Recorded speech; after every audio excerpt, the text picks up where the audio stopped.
Sel prokariotik seperti sel E. coli mereplikasi dirinya sendiri dengan cepat dan efisien. Bagian dari proses reproduksi aseksual adalah kemampuan sel untuk membuat salinan DNA yang identik sebelum pembelahan sel terjadi. Sel prokariotik yang bereproduksi dengan pembelahan binar bergantung pada proses replikasi DNA yang cepat dan akurat untuk memastikan generasi sel yang akan datang akan memiliki instruksi genetik yang sama dengan sel induknya. Struktur DNA membantu dalam kecepatan dan ketepatan replikasi. DNA beruntai ganda adalah polimer dari dua untai nukleotida yang diikat dengan ikatan hidrogen dan satu sama lain akan membentuk double helix. Nukleotida adalah molekul yang terdiri dari gula deoksiribosa, fosfat, dan basa nitrogen. Urutannya yaitu secara bergantian gula dan fosfat. Basa nitrogen di sini termasuk sitosin, timin, adenin, dan guanin. Sitosin membentuk 3 ikatan hidrogen dengan guanin, dan timin membentuk 2 ikatan hidrogen dengan adenin. Peristiwa ini disebut dengan pasangan basa komplementer. Heliks ganda akan memiliki satu untai yang berorientasi pada 5 aksen ke 3 aksen. Prima relatif terhadap gugus hidroksil dari gula deoksiribosa dan untai lainnya berorientasi pada 3 aksen ke 5 aksen. Arah utama ini menunjukkan sifat antiparalel dari untai DNA.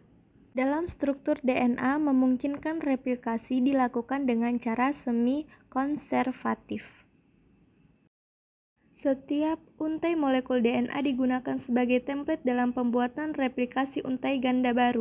Replikasi DNA dimulai dengan double helix beruntai dipisahkan dan setiap untai asli yang disebut untai induk digunakan sebagai cetakan untuk pasangan basa pelengkap nukleotida untuk membuat 2 molekul baru.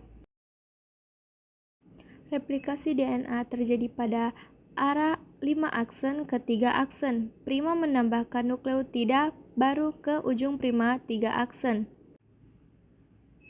Replikasi untai DNA yang baru terbentuk akan dimulai pada area tertentu dari molekul yang disebut asal replikasi. Asal replikasi menunjukkan area replikasi aktif yang disebut garpu replikasi.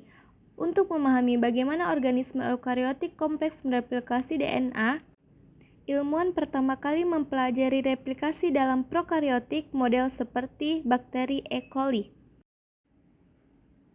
Sejumlah enzim diperlukan untuk replikasi dan melanjutkan setelah garpu replikasi didirikan.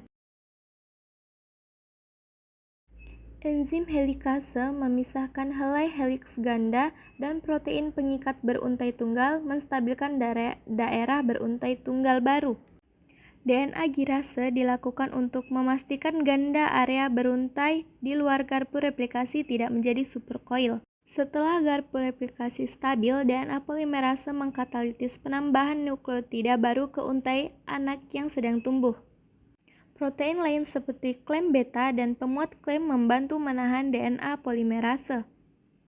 Di tempat pada urutan pendek DNA dari RNA yang disebut primer harus dipasangkan ke untai cetakan oleh enzim primase karena DNA polimerase tidak dapat mulai menambahkan nukleotida tanpa primer.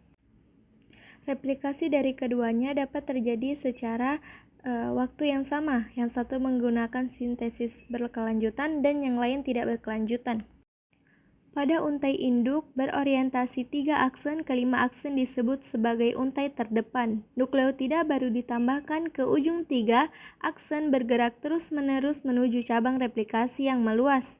Sintesis terputus terjadi pada untai induk yang berorientasi 5 aksen ke 3 aksen yang disebut untai Lange dan selesai dalam segmen yang disebut replikasi fragmen Okazaki.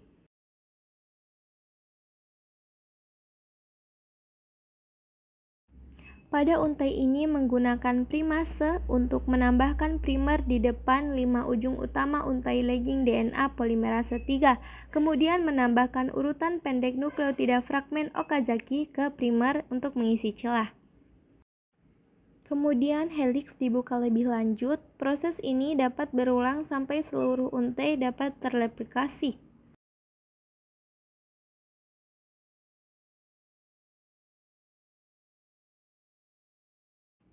DNA polimerase 1 menggantikan primer RNA dengan nukleotida DNA, dan DNA ligase digunakan untuk memastikan ikatan antara fragmen dan nukleotida yang diganti setelah untai terdepan dan tertinggal menyelesaikan replikasi mereka. Dua identik salinan molekul DNA menghasilkan proses replikasi DNA yang memungkinkan sel bakteri aktif membelah untuk memastikan semua anak memiliki instruksi genetik yang sama dengan sel induk, memungkinkan mereka berfungsi dengan cara yang sama sehingga populasi bakteri dapat tumbuh meningkat jumlah individu dalam sebuah koloni.